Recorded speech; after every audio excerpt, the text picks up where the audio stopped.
Oktober 2024 telah terjadi kecelakaan kerja di Fakultas Teknik Universitas Sumatera Utara. Seorang mandor proyek tertimpa konstruksi bangunan sehingga korban mengalami luka-luka dan dilarikan ke rumah sakit. Pemerintah mengumumkan bahwa proyek pembuatan kelas di Fakultas Teknik akan dihentikan sementara waktu. Keputusan ini diambil setelah terjadinya kecelakaan kerja yang melibatkan seorang pekerja yang tertimpa bahan konstruksi besi. Pekerja tersebut mengalami luka-luka dan segera dilarikan ke rumah sakit terdekat untuk mendapatkan perawatan medis. Pihak berwenang tengah melakukan investigasi untuk memastikan penyebab kecelakaan dan mencegah kejadian serupa di masa mendatang.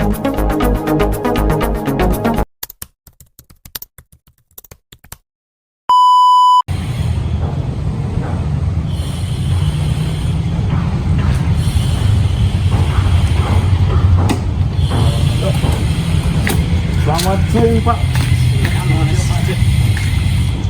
Ini Pak, inilah proyek pembangunan kita nih Pak. Pembangunan ruang kelas USU ini Pak. Rencana siap ini kapan Mas? Rencana siap ini di bulan 11 sepertinya ini Pak. Inilah Pak proyek yang Pak. Tapi tunggu dulu Pak. Nanti ini kan lagi ada proses pembangunan Pak. Jadi baiknya Bapak pakai helm safety dan sepatu seperti saya. Tidak apa-apa, di sini nih Bapak di sini. Tapi kan keselamatan Bapak yang harus. Bapak yang punya ini. Baiklah Pak, kalau gitu Pak. Stop.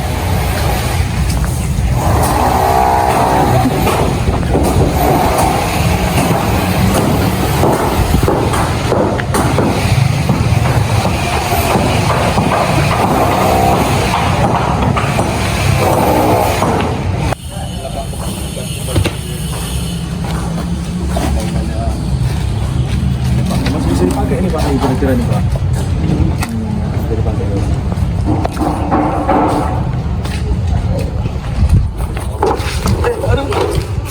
Aduh Pak. Aduh ini Pak. Sudah saya bilang tadi Pak. Ini Pak. Ini Pak. Tolong.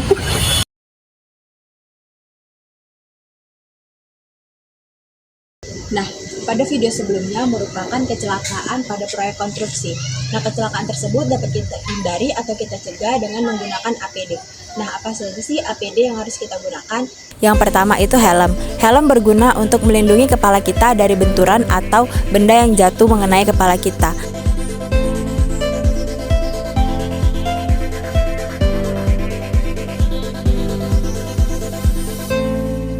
Nah, yang kedua yaitu kacamata atau pelindung muka. Kacamata berfungsi untuk melindungi mata kita apabila terkena serpihan-serpihan atau debu konstruksi. Sementara pelindung muka melindungi wajah kita dari proyek konstruksi. Nah, yang ketiga yaitu safety shoes. Nah, safety shoes di sini berfungsi untuk pelindung kaki kita apabila kaki kita tertimpa dan juga untuk sebagai keamanan kaki apabila kita berjalan di area yang licin. Nah, berikutnya yaitu earplug atau earmuff. Nah, earplug atau earmuff ini berfungsi apabila suatu proyek memiliki suara dengan frekuensi tinggi sehingga telinga kita dapat terlindungi. Yang berikutnya yaitu masker. Nah, masker ini berfungsi untuk melindungi dari debu konstruksi dan untuk melindungi sistem pernafasan kita.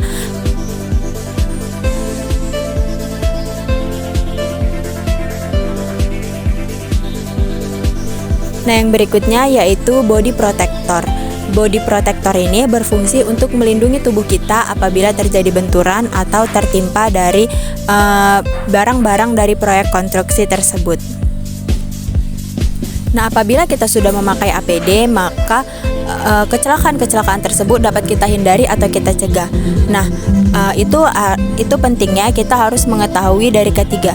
Nah, apa sih pentingnya K3 itu?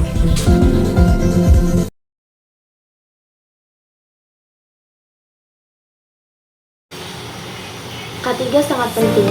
Ada pun beberapa alasan mengapa K3 sangat penting. Yang pertama yaitu sebagai pencegahan kecelakaan kerja. Salah satu penerapan utama K3 adalah identifikasi dan pengelolaan potensi bahaya. Di proyek konstruksi, bahaya jatuhnya material atau alat berat adalah resiko yang sangat besar. Oleh karena itu, penggunaan alat pelindung diri seperti helm, sepatu safety, dan pelindung tubuh lainnya adalah salah satu langkah pencegahan yang sederhana namun efektif. Selain itu, pemasangan pagar pengaman di sekitar area yang berisiko juga bisa mengurangi kemungkinan kecelakaan kerja. Selanjutnya yaitu pelatihan dan peningkatan kesadaran karyawan. Setiap pekerja harus diberikan pelatihan ketiga secara berkala, khususnya dalam mengidentifikasi potensi bahaya di tempat kerja. Dengan pemahaman yang baik tentang cara bekerja dengan aman, karyawan akan lebih waspada dan tahu langkah yang tepat jika menghadapi bahaya. Ketidakpahaman dan kelalaian dalam mengikuti prosedur keselamatan seringkali menjadi penyebab utama terjadinya kecelakaan kerja. Selanjutnya yaitu pemantauan dan pengawasan yang ketat. Penerapan K3 yang efektif memerlukan pengawasan secara rutin. Setiap tahap pekerjaan harus diawasi oleh supervisor atau petugas K3 untuk memastikan semua prosedur keselamatan diterapkan dengan baik.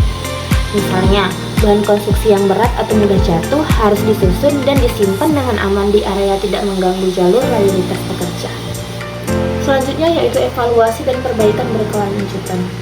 Setiap kecelakaan seperti karyawan yang ketimpa bahan konstruksi harus dianalisis untuk mencari tahu penyebabnya dan bagaimana mencegahnya di masa depan. Proses ini menjadi bagian dari perbaikan berkelanjutan dalam sistem K3 di perusahaan. Dengan begitu, setiap kejadian akan menjadi pelajaran untuk menghindari kecelakaan yang serupa. Keselamatan dan kesehatan kerja bukan hanya soal mematuhi peraturan, namun ini adalah tentang melindungi nyawa, kesehatan, dan masa depan karyawan kita. Dalam dunia konstruksi, di mana potensi bahaya sangat tinggi, penerapan K3 yang ketat adalah kunci untuk mencegah insiden yang bisa merugikan manusia. Mari kita selalu ingat, keselamatan adalah potensi utama dan tidak ada pekerjaan yang sebanding dengan keselamatan jiwa. Sebagai bagian dari tim, kita bertanggung jawab untuk menjaga satu sama lain agar aman di tempat kerja.